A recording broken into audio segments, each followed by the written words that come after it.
Everybody, this is Sarah Whitaker, And Salty Dalty. here for Working the World, episode 20, Living the Gimmick and Wrestlers with Actual Gimmicks. And we'll go ahead and kind of go into that a little bit deeper what the meaning of that means. But it's like wrestlers who either occupationally or character-wise with their personality live their gimmick outside the ring. As always, you can find us on your favorite podcast platforms and find us on YouTube, Working the World 0240. So, Sarah, jargon of the day. Jargon of the day is... Oh my gosh, I completely... Living the gimmick. Living the Gimmick, that's right. See, yeah, that's what happens when you have too much caffeine before you come in here. Yeah, I totally had too much caffeine before I came in here. Yeah, well, I was going to say I have sparkling ice myself with caffeine added, but I was going to say you got to know your limitations. But weren't we also going to rehash kayfabe? Yeah, At the same time. because it ties in. Yeah. Yeah. So I'm going to go ahead and let you have the floor on this one, and we'll go from there. Living the Gimmick is basically being who you are, the same persona that you have been on stage as if you had it on regular day-to-day basis. Oh, you mean like Salty Dalty? Well, I mean, the Salty Dog is more you than Salty Dalty is. You know that I'm not an escaped mental patient who enjoys beating people up and drinking low-quality malt liquor. How you know that ain't real? How you know that ain't real? But go ahead with the Salty Dog in case people don't know. Well, I mean, he plays two versions of his gimmick. He plays the escaped mental patient, and he plays the biker version. And the biker version is modeled after your father. Yes. Yeah. Basically, it's kind of like an evolved version of the mental patient because I can go back and forth in between there in certain promotions and go back from being one version to the other because it's like Finn Balor and Demon the way I see it. Just adds another layer to where it's like, okay, Salty Dalty, he's calmed down, he's joined the Outlaws, and he's just enjoys mouthing off and beating people up, and the head trauma's not affecting him as badly. But long story short, my father, he was heavily into motorcycles, knew some people that were in motorcycle clubs and all that. He liked drinking beer. He really enjoyed, my dad was he had a really short temper too. He'd just go off on people for no reason sometimes. Like my mom's told me some stories. I've seen it firsthand too, but it's like, you know what? I think I should go ahead and because he was supportive of me becoming a pro wrestler before he passed away. He's been dead for over 10 years. But it's like, you know what? I think I'm going to go ahead and model this character slightly after him. And it's easy because, like, that's a lot of those qualities, especially with the short temper, is in me. So you can tell me that. Oh, you do have a bit of a short temper. And also a smart mouth, too. And a smart mouth, yes. So, well, what do you think when we did all the Instagram stuff with us at Western when we were initially getting the podcast started? I entitled the caption of this "Mouthing Off." Well, going back to Living the Gimmick, I mean, the one that does it the most, because he actually changed his name to The Warrior, was, I mean, the Ultimate Warrior, because, oh my, I had one too many Tootsie Rolls when I came in here, and so honey, I gotta tell you, you're sweet enough as it is. In case that goes off again, that's her blood sugar monitor on her phone. So, all right, it's going to be a running gag, I swear. Yeah. But you're sweet enough as is. That's why you need salty. Well, I mean, keeping kayfabe, and because it's like, especially in the olden days where the wrestlers had to live their gimmick on a day-to-day basis in public, I mean, it's like, how is the difference between the olden days and keeping kayfabe and the new days and living the gimmick? Well, here's what I was going to say. Like, going back to Warrior, he was kind of like on the fringe of when they were switching over to that. But mentally, he was like, I'm going to be the ultimate warrior, basically. I mean, yeah, he was Jim Hellwig. He was, a former bodybuilder, soon to be chiropractor, really intense personality and all that. And that the Ultimate Warrior was an extension of who he really was, turned up to 12. But he was the gimmick in the sense that he like going back to that story. It's like Taker told on I think it was Mike Tyson's podcast. He said Warrior, when everybody else would be trying to blend in and all that, he'd have all this airbrush denim with his picture all over. Yes, yes, I am the Warrior, walking through there, and people recognize him when he'd be going through the airports. And he was a really intense human being. From like stories that I've heard of him on car rides, how he would just randomly, like the salty dog, just sometimes go off rambling, and other times he'd be cool. So I mean, I think PED is also playing that a little bit too. But his personality is that he was living life 110% full throttle all the time. And if you're not living. So, and it's like that was a natural extension of who he was, the Ultimate Warrior character to an extent. So, but let's go into also another example to where it's occupational, Oh, because I know exactly which you want to go ahead and talk about. I have several I want to talk about, but I want to hear yours first. Well, I was going to say I'm going to leave the floor for you for the first one because it's probably your favorite. Well, Paul Bearer being an actual mortician, Mm-hmm. that I mean, it's like because it's like especially with how the business works and getting inspiration to um bring people in and actually work the gimmick because you have knowledge of the actual um profession and stuff like that. I mean, it's like especially he brought it to his promos. He Mm-hmm. brought it. I mean, especially like when they were trying to embalm him alive, Austin, yeah. Austin and stuff like that. I mean, it's like I mean, just bringing that knowledge of Credibility. credibility. I mean, it's like in a movie Mhm. when you see somebody playing the piano, you know whether or not they're actually playing the piano or Yeah. just. I mean, it gives you more immersion if the person actually knows how to play the piano. Well, I was going to say, because the reason the gimmick worked is because Bill Moody, Paul Bearer's real name, he was in the business as a wrestler before, for like, I want to say 15 years before. He broke in the mid 70s in the Pensacola Mobile territory, Continental. And he was childhood friends with none other than Michael P.S. Hayes. Depending on which generation you are, Doc Hendricks. That's your generation. That's my generation. Yeah, I mean, we know him as Doot Doot Doot. Anyway, I digress on that. But they were childhood friends. He actually became a wrestler a little bit before he was a manager, and then he decided, you know what, I think I can contribute a little bit more as a manager. But he had a college degree in mortuary sciences.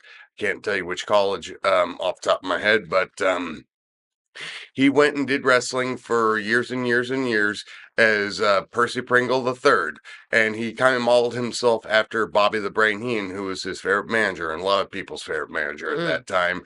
Just pretty boy, blonde-haired boy, but with the blonde mustache, blonde hair, but same build as what he had when he was Paul Bearer. And it's like he had that weird kind of ghoulish face like he always had, and just like something like he did really well on there. He was really expressive. Ah, shut up. Yes, we know she's sweet enough as is. But I was gonna say, he was it felt like, there's something maybe a little bit more to this guy, but there was he spent most of his time in Dallas and in mid South area in those areas, but mostly Dallas. And he decided that it's like, well, we've been losing so much money and all this, but territory's closing when WCCW became USWA along with Memphis, and it's like, well, I guess I'm going to go ahead and quit the business and go and go back to mortuary science. And he called Rick Rude, was one of the people he just calls like, oh, no, no, no, no, no, you're not quitting the business yet. You're not quitting the business yet. He's like, I want you to write this number down on the phone. Okay, whose phone number is this? This is Vince McMahon's home number, Bill. Vince McMahon's home number? Okay, it's like, now I'm going to tell him, going to be expecting a call from you. He answers the phone when Bill calls him. Percy, where you been all my life? Could you meet me after the holidays for maybe have a meeting and negotiate? It's like, oh yeah, sure. And then the office calls him back the next day. It's like, yeah, Vince changed his mind. Can you come down today? Mhm. Comes down at last minute, and he actually put together before this meeting a best of tape and a resume of everything he'd done, in and out of the business. And Vince is sitting there with JJ, Pat Patterson. They're going reading through this, and Vince takes his glasses like this. He is a legit mortician. Ha ha ha ha ha ha. Everybody in the room goes and just starts bursting out laughing. And Bill is confused, like, what in the heck are they laughing at? I'm a mortician. Okay, here's a contract. Go ahead and sign it when you see your lawyer when you go home. We want to go ahead and start this deal with you. He doesn't sign it when he gets home. He signs it right on the plane on the way home. Doesn't he? Like, yes, because he was in need of a job. And then they call him back a couple weeks later. And it's like, well, we're going to turn you into a mortician. We're going to make you Paul Bearer, the manager of the Undertaker. We're going to model you like Gomez Adams. It's like, Paul Bearer. And then at first he absolutely hates, like, my God, why? It's like he did not want to dye his hair, do any of that stuff. But when he saw those paychecks, like, well, I think I can get into this. Oh yes. And yeah, just having that credibility, of course. But let's go ahead and actually go a little bit deeper into this. Talk about the Undertaker himself, Mm. because he was one of those guys. Like, after he got this gimmick, it's like, okay, I've got to maintain this mystique around it, and I'm gonna go ahead and kind of model my behavior outside the ring when people can see me. After the Undertaker, I'm gonna go ahead and not say much. I'm going to dress in all black. It's like, I'm not going to let people see my eyes. I'm going to go ahead and wear sunglasses, maybe a bandana. It's like, I'm going to look like how you would imagine the Undertaker if he wasn't in his coat and hat outside the ring, like if he was, in a car on the way to the next town. So I wish that he would have driven a hearse from town, but that's just me. But I died. Well, it was easier when he was American Badass, just ride the bike from town to town. Yeah. But yeah, it's like he wanted to maintain that mystique about him, to where when people saw him on TV, it's like, man, it's this guy.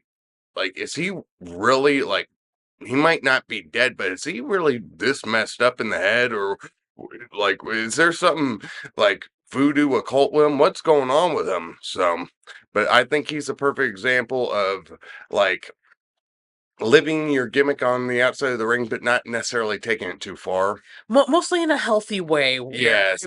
where you're keeping kayfabe, but you're not changing You're not your shooting. you're not shooting. Hmm. Yeah. It's like, well, Roddy Piper said it best. Like, when people say they're working, it's like, it's usually lying and manipulating. It's like, oh, honey, I was just working. It's like, no, one tackle, drop down, get it again, then you're working. So I digress on that. So yeah, I was just working. And apparently this is working too, so shut the heck up. I've tried to turn off the volume on that, and it goes through all the filters that I have Oh on no, my we're phone. letting this air. We are letting this air. We're So letting this. Well, I mean, because it's it's entertainment. it's It's not only entertainment, but it's also showing, like, people, like, legitimately salty dog. I mean, it's like, if we weren't having to use anything else on this phone, I'd go ahead and throw it across the room, but then again, I have to pay $1,000 for it. But I yeah. digress. Anyway, so another character came into mind, Oh, Big Boss Man. ah, yes. So Ray Trailer, before he broke into business, was a legit prison guard and actually utilized some of like his self-defense detainment strategies, like stuff that he would really do, like in the ring, from what I was told. It's like when he was manager for Jim Cornette and Midnight Express, Big Bubba Rogers. Mm. He was like a strong but deadly silent bodyguard. Well, he's like, don't worry, Jimmy. When we go out there, I'll just go ahead and use some of my prison detainment techniques on the mark so we can make sure we can get through okay without getting hurt. That's how he talked. I mean, because, like, actually, somebody I was talking to Boss Man the other day is like, you do not expect a guy as big and as heavy as he was to move as fancy free as he did and as quickly as he did. Because he had a grace and a speed and an acceleration to him that you do not see with a lot of big guys. I mean, good Lord, he moved like a cat. But yeah, he was another great example of that. Like letting your because a lot of guys from the 80s It's from and the the early 80s. 90s, yep, they had a previous occupation before they got in the business, and Vince a lot of times just threw that out and was like, "Oh, you used to do such and such. You were a prison guard. Okay, well, make your gimmick a prison guard." Sometimes it's great, and sometimes it's less than ideal. So sorry, Bob. Yeah. Thurman Sparky Plug. Or Bob Sparkplug Holly, Like, depending on when you saw him first. yeah. But I was gonna say I actually talked with him about that a little bit a couple of years ago. And he says, like, the thing about the gimmick that bugged me the most is that they want me to be this happy, jovial, like race car driver. And anybody that is around, especially stock car drivers in the South, knows that they're not always happy, jovial people. They can get really angry and really irritable behind the wheel of a car because you try being strapped into a 3,500 pound stock car going about 200 miles an hour, and it's not doing the things you want it to do to go fast. It's like, oh, this thing's pushing like a dump truck. I can't get it turned. It's like, oh man, the rear end's coming around. It's getting loose. You obviously, if you follow some of my escapades on iRacing, you know about that. Yep. So don't nobody book me as a stock car driver. You hear? I'm happy as salty Dalty. Yeah. But Wouldn't you be too big for a stock car driver? I was gonna say, not if I was Buddy Baker or Tiny Long. Those guys were about 6'5", 6'6", 300 pounds, Mm. and they were successful too.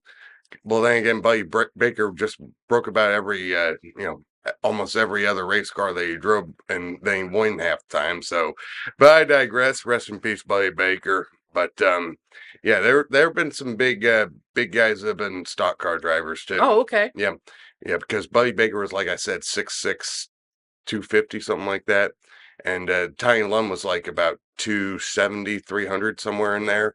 There have been some big, Michael Waltrip's really tall too. He's about my size. Okay. But yeah, in case the more you know. The more you know. But Okay. but I will say this, Bob became a lot more comfortable when he became a hardcore Holly because Yeah. that was more his real personality on there.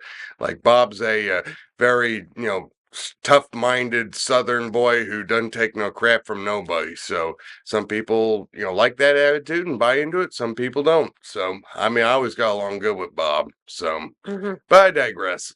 So, especially when we look into the older times and whatnot, I mean, it's Mhm. like, is it the same living the gimmick if you're somebody like Andre who that's who he is? Like, or Well, we're actually going to be getting more into Andre in a future episode. So, the phone agrees. yep, it agrees. If you know, you know. Mm-hmm. But yeah, I mean, sometimes with the gimmick, you're kind of forced to live it because that's who you are and you can't hide from it. And that was one of the things that, like, pardon me, Andre used to say is that it's like if I could just walk around one day a week as a normal man, I'd be the happiest man on earth. Hmm. Because that was one that was kind of hard for him to kind of live with and deal with too. So I mean, it made him a lot of money. Got him to be the most famous wrestler in the world at the time. But whew, I could not. I mean, just under 6'5", depending on the day, depending on how much spinal compression I have. I weigh about 275, 280 pounds right now, and I have trouble getting around as is, finding comfortable seats, comfortable bed, all that. I mean, I had the microphone adjusted before we went on the air here. Imagine being over 7 foot and over 400 pounds, having to live that day to day to day to day too. Well, I mean, you just had to purchase your knee braces Mm-hmm. because you're so big that you Yeah, keep 'cause hyperextending. yeah. Well, I have that genetically anyway. So Right, it's I genetic. have hyperflexive joints. You can see that here a little bit. Not as much as some people, but they're there. But that's also because I'm also getting old as crap too. So this is the same knee that I also tore meniscus in 2018, but I digress on that. Well, I mean, especially when you think about people like Ric Flair, Mm, like he was the uh, epitome of drinking and partying and having women. mm. And That was him before he was even in the business, for crying out loud. so, was he living the gimmick though? Well, he turned it up to 13 and even higher sometimes when he was in the business. But I was going to say his personality, I've been told, is a little bit different because he was a little bit more low key back in the day. Now he's just like Warrior was like, what? Pretty much most of the time. So especially when he's out in public, he's the type of guy that always has to be doing something. He gets bored very easily. So he's not the type of guy that sits down at home, reads Shakespeare, smokes a cigar in front of the candle lights or the fireplace and enjoys himself. No, he has to go out and do something. He's got to keep himself stimulated at all times. So, and that's just who he is. Well, especially like thinking about the MMA fighters in Hmm. WWE and out in the indies and stuff like that.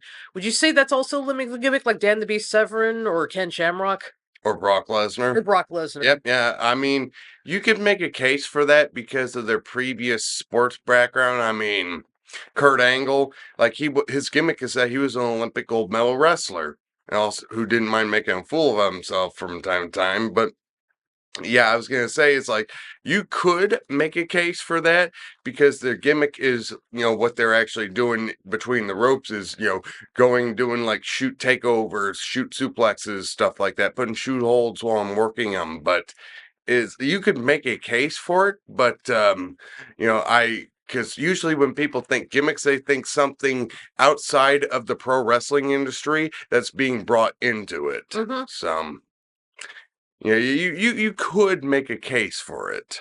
So, but MMA, especially like because Shamrock when he did it, I don't think they were quite ready for him at the time Hmm. because it hadn't become mainstream.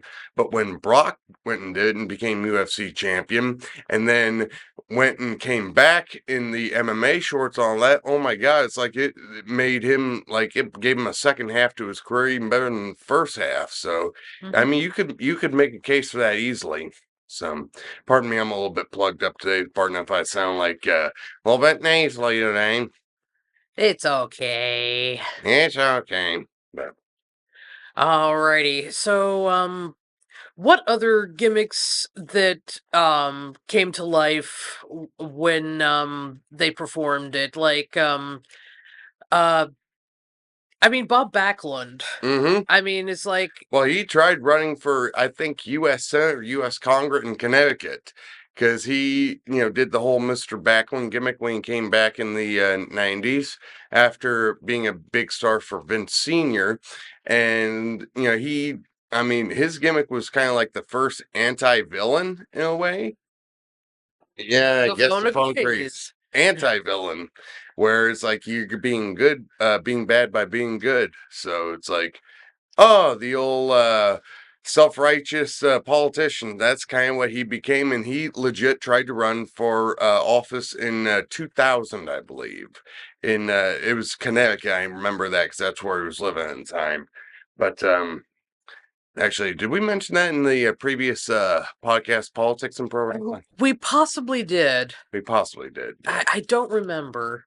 But also going back, there's also been several wrestlers who've been academic teachers in the business too. Shane Douglas. Shane Douglas, Matt Stryker, but I was gonna say the some people say the Dean Douglas gimmick flopped, and there's several theories on it, but because Shane was phenomenal in ECW, is the franchise phenomenal, and TNA is the franchise. But I was gonna say his promos, the way that Vince wanted him to do his promos in WWF, I just didn't think worked for the character because Vince wanted him to take inspiration from a college professor that he had that talked like that. But he actually tried doing a promo as Dean Douglas, but as like he would franchise, and everybody in the whole studio popped except Vince. Like, no, I want it done the way that you did before. It's like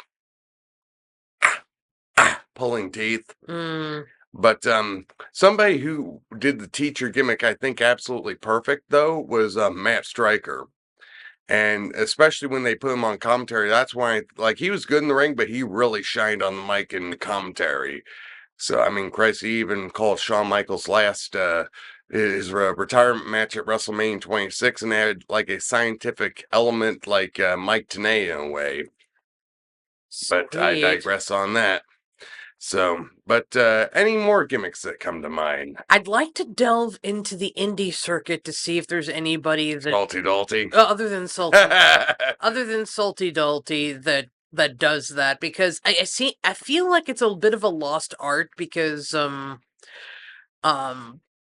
there's not a lot of gimmicks to be lived, I don't believe, because it's like especially a lot of people go into professional wrestling in order to escape. And so it's like they're people that